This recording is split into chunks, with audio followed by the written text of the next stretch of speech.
as one. Killer. This is us.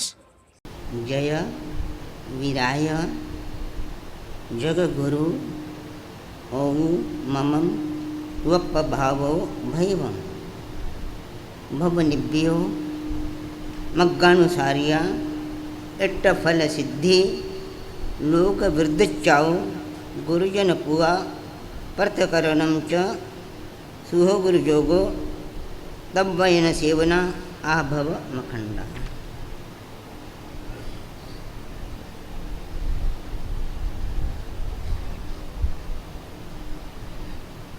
जय वीराय जगगुरु। अनादिकाल से हमारी आत्मा में 1 2 3 4 5 6 10 नहीं, 1000 लाख नहीं, करोड़ 10 करोड़ नहीं, अनंत अनंत अनंत दोष हैं, अवगुण हैं, अनादिकाल से हैं। और दूसरी ओर देखते हैं तो हमारी आत्मा में अनादिकाल से 1 2 नहीं, अनंत सद्गुण भी हैं, दोनों हैं। दोनों की चर्चा करूं, गुण और दोष की चर्चा करूं, अवगुण की चर्चा करूं, दोषों की चर्चा करूं, गुणों की भी चर्चा करते हैं।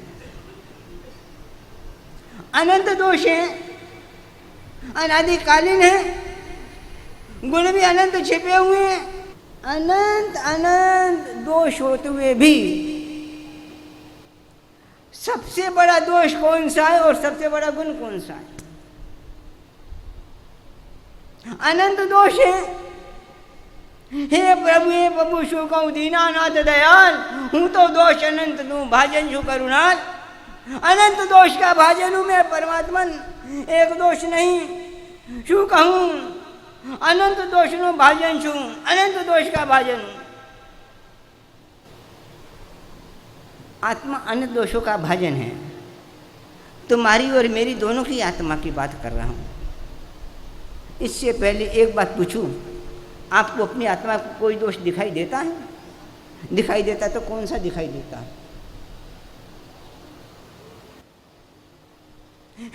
बोलने में अनंत दोष नु भाजन, अनंत दोष है।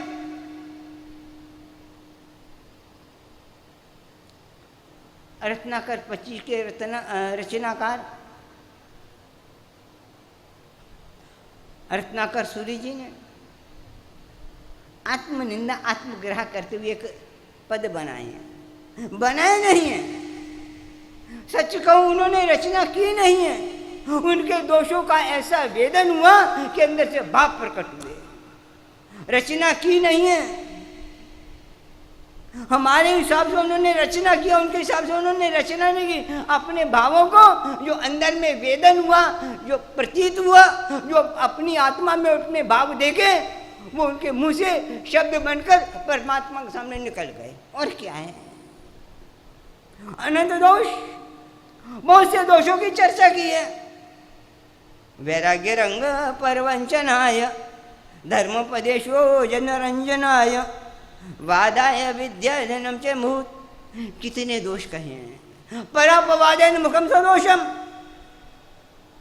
आयुर्गलित्याशु न पाप बुद्धि गतम वजो न विषयाभिलाषा यश्न से भेजो न धर्म दत्तम न दानम परिशीलितम च। कितने दोष बताए हैं। दग्धोग्निना क्रोध में न दस्रो। कितने कितने दोषों का उस आत्मा को वेदन हुआ है। हम भले ही परमात्मा से गए, मैं अनंत दोष अनंत दोष, पर आज तक एक भी दोष का वेदन नहीं है जो हमको चैन से सोने न दे, खाने न दे, पीने न दे, रहने न दे। वेदन उसका मतलब एक भी दोष का वेदन नहीं है। रत्नाकर 25 रोज गाने के बाद भी एक भी दोष का वेदन नहीं हुआ। जो हमारा दिन का रात की नींद और दिन की सुख भी गायब कर दे, ऐसा वेदन नहीं हुआ। कहते तो हम भी हैं, दोष है दोष है दोष है। और देखो दूसरी बात कहूँ, मैं दोषों की बात कर रहा हूँ, आपको भी वेदन है। पर दोषों का वेदन नहीं है, दुखों का वेदन है। समझना, दुख और दोष में अंतर है। मैं दुखों की बात नहीं कर रहा, दोषों की बात कर रहा हूं। आपको जहां मेरे को जो वेदन है वो दोषों का वेदन नहीं, दुखों का वेदन है। दुख एक अलग चीज है, दोष एक अलग चीज है। जो दुख है वो दोष के कारण दुख है, दुख दुख के कारण दुख नहीं है। दुख भी जो पैदा होते हैं दोष के कारण दुख पैदा होता है। कोई दुख नहीं है, दोष है। हमको हमारा प्रयत्न भी दुखों को दूर करने के लिए, दोषों को दूर करने के लिए। ज्ञानी भगवान दोषों को दूर करने की बात करते हैं, दुखों को दूर न करने की बात नहीं कर रहे हैं। अनंत दोष, एक दो नहीं, हजार लाख नहीं, गिन न सको, गिन न सको, गिन न सको। ऐसे दोष अपनी आत्मा में, तुम्हारी बात नहीं कर रहा, चिदानंद अपनी आत्मा की बात कर रहा, उसमें भी अनंत दोष आज की तारीख में पड़े हुए हैं। पर दुर्भाग्य है उन दोषों का वेदन नहीं होना। उन दोषों का वेदन नहीं होना ये उससे बड़ा दोष। दोषों का वेदन न होना और दोष भी सुख रूप में लगने, ये कितना बड़ा दोष होगा भाई, कितना बड़ा दोष होगा। दोषों का वेदन नहीं और दोष भी सुख रूप में लगे। विचार करो, हमको दोषों का वेदन नहीं है और दोष भी हमको दोष में रूप में लग रहे हैं कि सुख गुण रूप में लग रहे हैं। वो दोष भी विपरीत गुण रूप में लग रहे हैं। दोष सबसे बड़ा दोष। कितना भी पढ़ लो, कितना भी लिख लो, कितने भी तपस्या कर लो, कितना भी जप कर लो कि साधु बन जाओ, साधु बन गए पूर्वधर बन जाओ, फिर भी दोष को निकालना बड़ा मुश्किल है। 11वें गुण स्थानक पर पहुंच गया जी। पहले तो गुण स्थानक में प्रवेश नहीं, प्रवेश हुआ करते करते करते चौथे में आया, 5वें छठे में आया, 11वें गुण स्थानक में पहुंच गया और 11वें गुण स्थानक में भी उसके सारे दोष निकले नहीं हैं, उपशम वो दबे हुए हैं और अंतर्मूलक में ऊपर उठने वाले हैं। 11वें गुण स्थानक वाला जीव भी जब दोष उदय में आते हैं, उसके भी छोटा मोटी बातें नहीं है। 11वां गुण स्थानक और वह जीव भी यदि सावधान नहीं रहता दोषों के प्रति, दोष आते हैं उनमें रम जाता है, तो जानते हो कहां चला जाता है? कहां चले जाता है? 7वें में आ गया, 6ठे में आ गया, अरे मिथ्यात्व में भी आ गया और आगे कहां चला गया? कहां चले जाते हैं? ज्यादा ज्यादा पंदन कितना होता है 11वें गुण स्थानक का? बताएगा ज्यादा ज्यादा 11वें गुण स्थानक वाले का जीव कहां तक पतन हो जाता है? निगोद में भी चला जाता है। क्या बात करते हो यार। गुणों का इकट्ठा करता रहा, वो भी गुणों का इकट्ठा करता रहा पर दोषों का क्षय नहीं किया। दोष उदय में आ गए, इतने गुण होने पर भी एक दोष के कारण कहां चला गया जीव? क्या बात करते हो। 11वां गुण स्थानक और निगोद है कोई तुलना? ये दोष क्या चीज है? सबसे बड़ा दोष कौन सा? कैसा प्रवेश कर देता उसकी आत्मा में, कहां ले जाता है दोष? ऐसा दोष जो सब दोषों का सिरताज और ऐसा बीज के सारे दोष उसी में से पनपते हैं। उसके अलावा सबसे बड़ा दोष, सबसे बड़ा दोष, दोषों का सिरताज, दोषों का मुकुटमणि, और एक ऐसा दोष है, कितना भयंकर दोष है वो। 11वें गुण स्थानक में पहुंचा हुआ जीव भी कहां पहुंच गया है? और अंतर्मूलक में नहीं तो क्या हो जाता उसको? अंतर मात्र अंतर मूर्त की बात है। अंतर मूर्त यदि दोष को वो मिटा देता तो केवल ज्ञान हो जाता। एक अंतर मूर्त की बात है। अंतर मूर्त में ज्यादा कोई 200-400 साल की बात नहीं है, मात्र अंतर मूर्त की बात है। अंतर मूर्त में यदि वो सावधान रहता, इसीलिए कहते हैं सावधानी हटी दुर्घटना घटी। सावधान नहीं रहा अपने दोषों के प्रति, मात्र अंतर मूर्त सावधान था तो उसी क्षण क्या हो जाता, उसको केवल ज्ञान हो जाता है। मात्र अंतर मूर्त में दो एक दोष, अंतर मूर्त में भी केवल ज्ञान ये कराता, दोष का क्षय करता, और दोष का क्षय नहीं किया, दोष के साथ रम गया, मन दोष के साथ मिल गया, दोष के साथ जुड़ गया, और दोष को अच्छा माना तो कहाँ गया, गिरता गिरता गिरता गिरता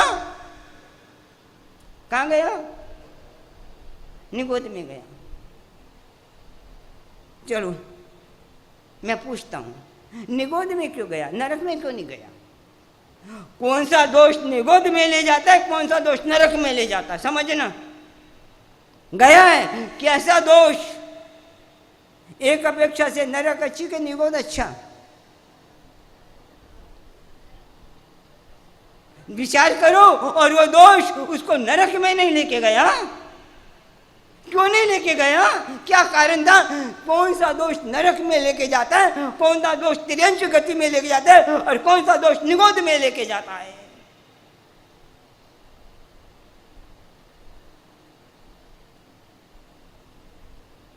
उपमिति भक्त परिचय कथा में श्रुत केवली का प्रसंग आता है। श्रुत केवली जानते हो, श्रुत केवली किसको कहते हैं, किसको कहा जाता है श्रुत केवली? नाम तो सुना है श्रुत केवली, किसको कहते हो श्रुत केवली? 14 पूर्वधर, 14 पूर्वधार। कल गुरुदेव बता रहे थे, गुरुजी बता रहे थे, 1 पूर्व कितना, 2 कितना, 3 कितना, 4 कितना, 14 कितने, इतने पूर्वधर, इतना बड़ा ज्ञान का खजाना। अपन दर्जे का ज्ञानी, उसके बड़ा दूसरा कोई दुनिया में क्या, केवल ज्ञानी एक चीज है, उसके बिना कोई ज्ञान ही नहीं। अपन दर्जे का ज्ञानी। कथा आती है उपमिति भक्त प्रपंच कथा में, ऐसे श्रुत केवली की कथा है। कितना ज्ञान उसके पास। और ये भी याद रखो, श्रुत केवली हमेशा सम्यक दृष्टि होता है। 9.5 पूर्व तक मिथ्या दृष्टि हो सकता है, 9.5 के बाद तो सम्यक दृष्टि होता है। समझना, सम्यक दृष्टि जीव है। 9.5 पूर्व तक भवि अभवि मिथ्या सम्यक सब पढ़ सकते हैं। जब अभवि भी पढ़ सकता है तो मिथ्या दृष्टि को नहीं पढ़ सकता। और 9.5 पर तो तुमने और मैंने भी बहुत बार पढ़ लिए होंगे मिथ्यात्व के हिसाब से। 14 पूर्वधर, 1 पूर्व कितना होता है, 2 कितना होता है, 3, ऐसा ज्ञानी शुद्ध केवली। एक व्यक्ति ने वैराग्य से पर वह कथा, एक व्यक्ति बहुत उच्च कुल में जन्म हुआ, उच्च घराने में जन्म हुआ, उच्च खानदान में, और उसने दीक्षा ली है, वैराग्य भावना से दीक्षा ली है। मोह गर्भित वैराग्य नहीं है, ज्ञान गर्भित वैराग्य है, दुख गर्भित भी वैराग्य नहीं है। ऐसे उसने दीक्षा ली है, और दीक्षा लेकर अभ्यास चालू किया है।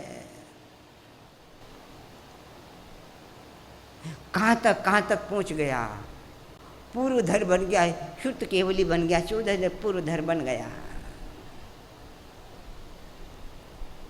याद रखो, पूर्व श्रुत केवली, श्रुत केवली की भी देशना कभी निष्फल नहीं जाती, समझना। अमोघ देशना होती है उसकी, और वह भी जीव की कक्षा पात्र के अनुसार उपदेश देकर उसको धर्म में जुड़ जाता है। वो अमोघ देशना, देशना दे, किसी को फर्क पड़े कि न पड़े, पर शुद्ध केवली 14 पूर्वधर की अवश्य फर्क पड़ता है। जहाँ भी जाता है किस तरह से प्रभावना करता है। लोग चार कान, उसकी बात, एक छोटी सी बात भी सुनते हैं लोग खड़े हो जाते हैं, कान खड़े, चार कान सुनते हैं, और सुनकर इतनी आत्मा का उपकार करता है, ओ भाव से भर जाते हैं, ना जाने कि साक्षात भगवान मिला हो। ऐसा श्रुत केवली, एक श्रुत केवली और एक दूसरा सर्वज्ञ केवली। आपको उदाहरण देके समझाऊं। श्रुत केवली और सर्वज्ञ केवली में क्या अंतर? श्रुत केवली और सर्वज्ञ केवली में अंतर क्या है? हाँ, चार गाती को श्रुत केवली, और एक दूसरा छद्मस्त है। श्रुत केवली है, छद्मस्त है, गादी कर्मों का अक्षय नहीं हुआ, और दूसरा सच्चा केवली यानी सर्वज्ञ केवली। केवली तो दोनों हैं, और दोनों के ज्ञान में बहुत अंतर, एक श्रुत और दूसरा सर्वज्ञ, एक छद्मस्त और एक सर्वज्ञ। अंतर है कि नहीं? कितना अंतर? छद्मस्त और सर्वज्ञ। कहाँ सर्वज्ञ का ज्ञान, कहाँ सर्वज्ञ की भूमिका, कहाँ उसकी आत्मस्थिति, कहाँ छद्मस्त की आत्मस्थिति। सर्वज्ञ को देखो और एक छद्मस्त को। कल्पना करो, वहां कल्पना की गई है, एक पाठ, प्रवचन पीठ, दोनों बैठे हैं। कौन दोनों? शुद्ध केवली और सर्वज्ञ केवली दोनों बैठे हैं। शुद्ध केवली ने भी देशना दी, सर्वज्ञ केवली ने भी देशना दी। सुनने वाला दोनों की देशना में अंतर नहीं कर सकता कि इसमें शुद्ध केवली कौन है और सर्वज्ञ केवली कौन है। क्या बात है! कैसा होगा उसका ज्ञान? सुनने वाले भेद नहीं कर सकते कि ये शुद्ध केवली है, ये सर्व के केवली है। कैसा ज्ञान होगा शुद्ध केवली के पास, कल्पना करो। कहाँ एक सर्वज्ञ, कहाँ एक सूरज और कहाँ एक जुगनू। सूरज की अपेक्षा से देखें तो सर्वज्ञ की अपेक्षा से देखें तो 14 पूरब का ज्ञान तो एक जुगनू जैसा ही हुआ ना।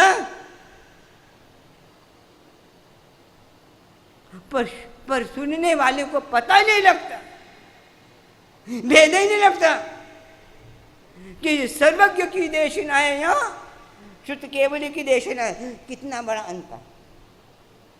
दोनों की देशना बराबर, इसीलिए शुद्ध केवली है, वो ज्ञान के माध्यम सर्वज्ञ देख रहा है। ऐसा शुद्ध केवली भी गया है, देता है, कारण बताए उन्होंने। ऐसा शुद्ध केवली भी किस तरह से उसकी लोग भक्ति करते हैं, उपकार मानते हैं। और ऐसा शुद्ध केवली सावधान, मैं कारण बाद में बताता हूँ, कारण बाद में बता तो ऐसा शुद्ध केवली भी मर कर काल धर्म कर कर कहाँ तक जा सकता है। क्या बात करते हो! आज की तारीख में अनंत 14 पूर्वधारी निगोद में 1 2 3 नहीं। क्या बात है! ऐसा कौन सा दोष है? मैं दोष की बात कर रहा हूं। ऐसा कौन सा दोष है वो शुद्ध केवली को भी निगोद में ले जाता है। परमात्मा तो कौन सा परमात्मा? बोलो, परमात्मा भी कई तरह का, कौन सा परमात्मा है?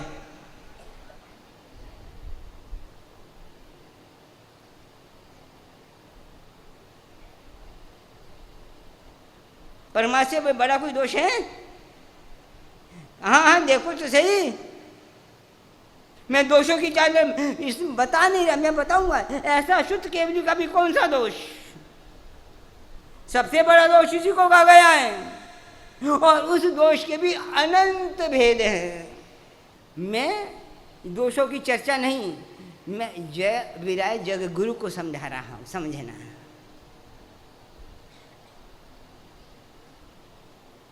क्या चीज है जय विराय जग गुरु, ये समझने के लिए मैं दोषों को समझा रहा हूं।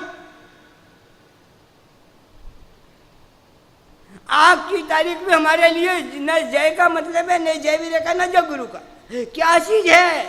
पहले दोषों को समझो। जय वीराय जग गुरु को समझने पहले दोषों को समझो, फिर समझ पाओगे क्या दोष है।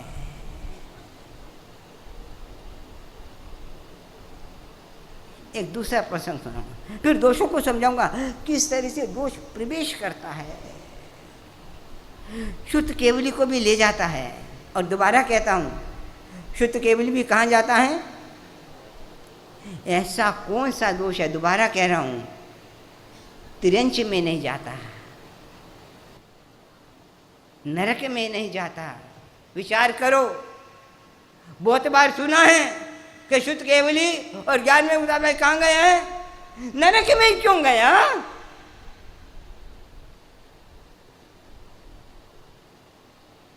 क्यों निगोद में ही क्यों गया? नरक में क्यों नहीं गया? व्यवहार भी हम कहते हैं अरे नरक नरक नरक, और यहां निगोद की चर्चा चल रही है, क्या अंतर समझना।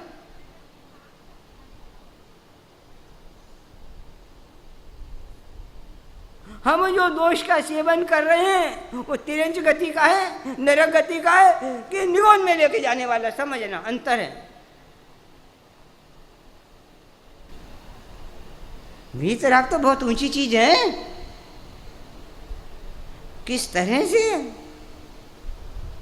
एक परमात्मा महावीर स्वामी जी ने मानसूत्र में एक कथा कही है, मेरी दृष्टि मात्र दोषों पर है।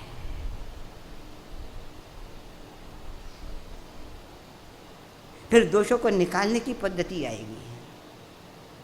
पहले दोष, हम दोष को तब नहीं निकाल सकते जब कोई दोष को दोष में समझे नहीं। परमात्मा महावीर स्वामी जी ने मानसूत्र आगम में एक कथा कही है, एक आचार्य भगवंत की कथा कही है, मुनि की नहीं, आचार्य। और भगवान भाई कहते हैं मेरे से बहुत सी 2400 के पहले की ये कथा है, बहुत सी 2400 के पहले की कथा है। और वो कथा तो आप तो जानते हो। एक बार साधुओं में, यतियों में, चैत्यवासियों में कुछ मतभेद पैदा हो गया। किसी बात को लेकर चैत्यवासियों की परंपरा में, आप यतियों की परंपरा समझो, चैत्यवासियों की नाम परंपरा में भेद हो गया। चैत्य को लेकर, मंदिर की व्यवस्था को लेकर उलझ गए। चैत्यवादी की चैत्य की व्यवस्था भी साधु कर सकता है, कुछ कहते थे नहीं कर सकता, ज्यादा है कर सकता है। शीतलाचार्य का बोल वाला था, तो विवाद हो गया। और विवाद को निपटाने के लिए क्या किया जाए? तो उस समय आचार्य भगवंत का नाम था कमल प्रभाचार्य, कमल प्रभाचार्य। और वो उस समय पता किया कि कहाँ पर है। उनको ढूंढने में भी 6 महीने लग गए थे कि वहां पर है कहाँ पर, पता ही नहीं लग रहा था। इतने इतने मस्त उत्कृष्ट साधक थे वो, ढूंढने में 6 महीने लग गए। 700 माइल दूर से विनती करके उनको बुलाया, निपटारा करने के लिए आप अपना मत दो। वो आए, स्वागत हुआ, दोनों पक्ष बैठे हैं। एक पक्ष चुनिंदा लोग हैं, एक तरफ बहुमत है। एक बात समझना चलना, दुनिया का शासन, दुनिया का शासन या दुनिया की सरकार, शासन को कि सरकार कहो, बहुमत से चलती है, लोगों के बहुमत से चलती है। परमात्मा का शासन बहुमत से नहीं, सत्य से चलता है। ये अंतर है। हम तो बहुमत को देखते हैं, ज्ञानी बहुमत को नहीं, सत्य को देखते हैं। सत्य से शासन चलता है, बहुमत से नहीं। बहुमत की चिंता, सरकार कौन बनाएगा? जिसके पास बहुमत होगा वही सरकार बनाएगा। शासन की सरकार बहुमत हो या ना हो, सत्य जिसके पक्ष में है सरकार उसके वो बनाता है। क्या बात है। आज की तारीख में भी हमारी दृष्टि बहुमत पर है, सत्य पर नहीं है, समझना। कितने लोग हैं, कितने लोग ये कहते हैं, कितने लोग ये कहते हैं, संख्या को देखते हैं ना कि सत्य को देखते हैं। कितने लोग इस पक्ष में हैं, कितने लोग इस पक्ष में हैं। हाँ, जो ज्यादा पक्ष में लोग हैं भाई ये हैं, ये कम पक्ष के लोग हैं। नहीं, शासन बहुमत को नहीं, किसको देखता है? सत्य को देखता है। और हमारी दृष्टि भी इतनी, हम धर्माचार्य बनने के बाद भी, संघ की आगेवान ट्रस्टी बनने के बाद भी बहुमत को देख रहे हैं। सत्य से नजर हट गई, दुनिया क्या चाहती है उसको देखते हैं। बहुमत का मतलब दुनिया क्या चाहती है, लोक रुचि, लोक रंजन क्या है, उस और दृष्टि होना। महावीर ने क्या कहा है, उस और दृष्टि होना, सत्य की ओर दृष्टि होना, वीतराग की ओर दृष्टि होना, सत्य की ओर दृष्टि होना। लोक रंजन, लोग क्या चाहती हैं, लोगों के अनुरूप लोक रुचि, लोक संज्ञा, उसको महत्व दे रहे हैं, सत्य को कहाँ महत्व दे रहे हैं। भले ही पूजा महावीर की हो, पर महत्ता तो लोक संज्ञा की है। लोक संज्ञा भी बहुत बड़ा दोष है। और लोक संज्ञा भी क्यों पैदा होती है, क्या कारण है? वो उससे का दोष है। मैं ऐसे दोष की बात कर रहा हूं जिस दोष से लोक संज्ञा भी पैदा होती है।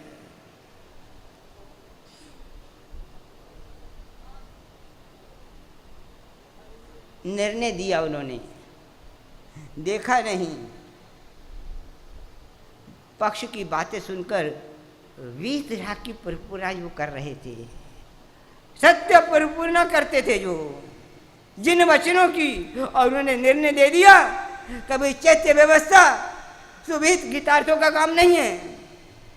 और जैसे उन्होंने सत्य निर्णय दिया, जो दूसरे पक्ष के बहुत ज्यादा संख्या थी, खलबला खलबला उठ गए।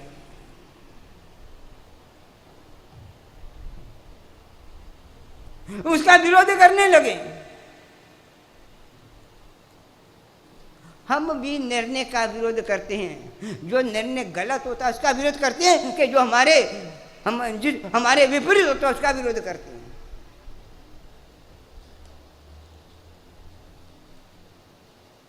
जो निर्णय हमारे विपरीत होता है उसका विरोध करते हैं। निर्णय सही है कि गलत वो नहीं। फिर महावीर की बात क्या करते हो यार?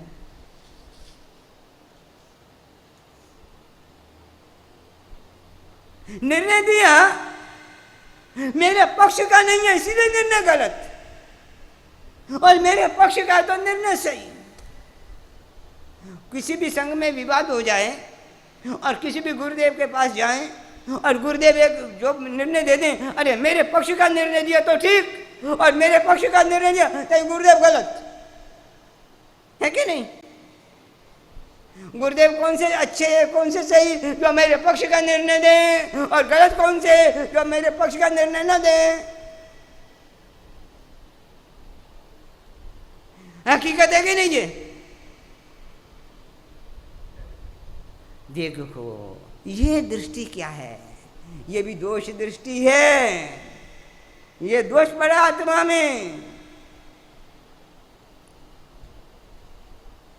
हाँ, दिया उन्होंने, निर्णय दिया और अपने निर्णय पर अटल रहे, और लोगों ने उनका नाम कमल प्रभाचार्य का नाम बदल दिया, सावध्याचार्य बुलाने लगे उसको, सावध्याचार्य।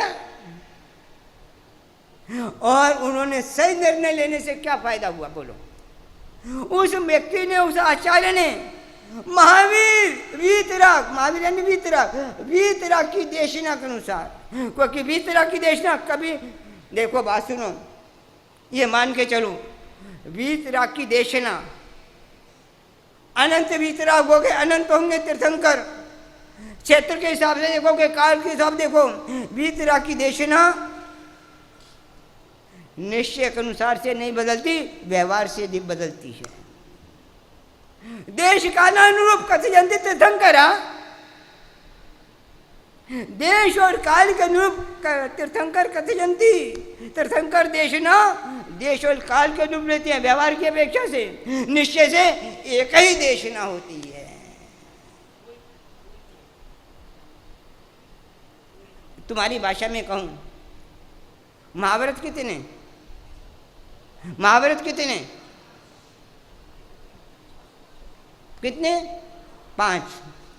पार्श्वनाथ जी के समय कितने थे, शांतिनाथ जी के समय कितने थे, अजितनाथ जी के समय में कितने थे, कुंतुनाथ जी के समय में, तो महावीर के दम में 5 क्यों हो गए? ये देश ने बदल गई तो मोक्ष मार्ग बदल गया? नहीं, ये काल के अनुरूप बदला है, ये काल के कारण है। हाँ, तीर्थंकर कथयन्ति, देश कालानुरूप, जिन मंदिर का निशमा श्रमण लिखते हैं, तीर्थंकर कथयन्ति, देश कालानुरूप, देश और काल के अनुरूप देती हैं, व्यवहार से, निश्चय से नहीं।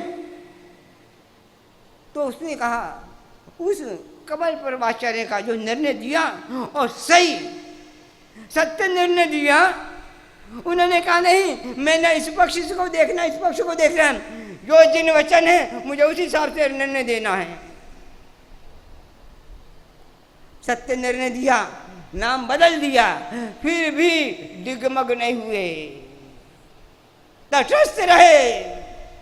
जिनके पक्ष में निर्णय है उनके प्रति भी कोई भाव नहीं है, जिनके विपक्ष में निर्णय है उनके पक्ष भी कोई भाव नहीं है, जो उसके समर्थन में है उनके पक्ष भी कोई लेना देना नहीं, और जो उनका नाम बदल दिया उनसे भी लेना, वो कहते नहीं मैं न इस पक्ष से बंधा हूँ न इसी पर, मैं वीतराग के वचनों से बंधा हूँ।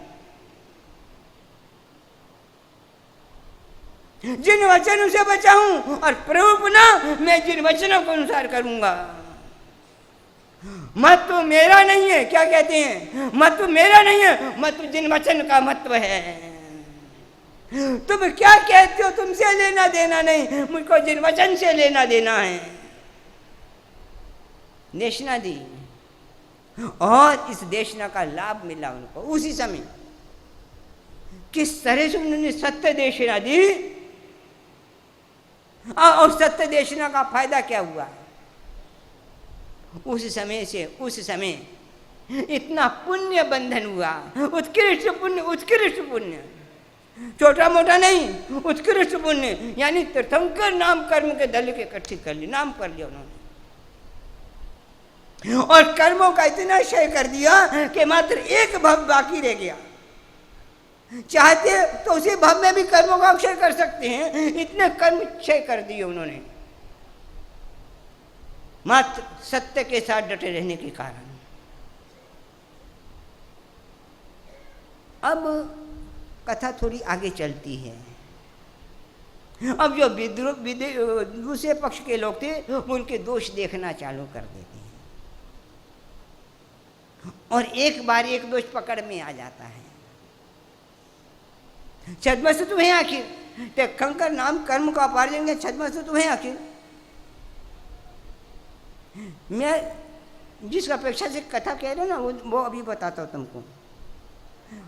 दोष पकड़ में आ गया, देशना दे रहे थे, वासना दे रहे थे, दोष की बात आई तो उन्होंने वो सोचा, अरे अरे ये मैंने गलत बात कह दी, और यदि मैं सही बात कह दूंगा, नहीं नहीं नहीं, उनकी ऐसे भावमल कर्म का उदय हुआ, ऐसे दोष का उदय हुआ जिसको भावमल कहा जाता है, सजमल कहा जाता है, समझो।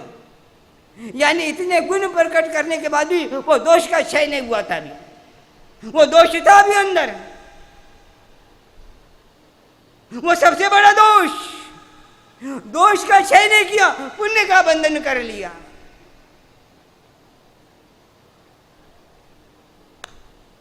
पुण्य का बंधन कर लिया पर दोष का क्षय किया नहीं।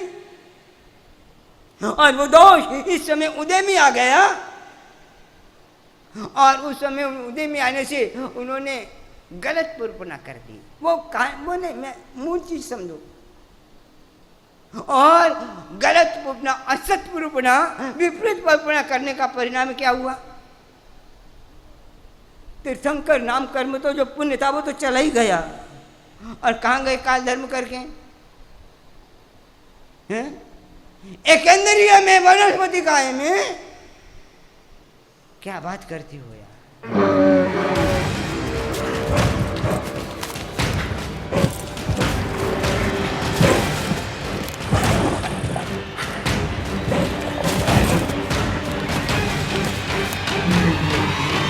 Together as one. Killer. This is us.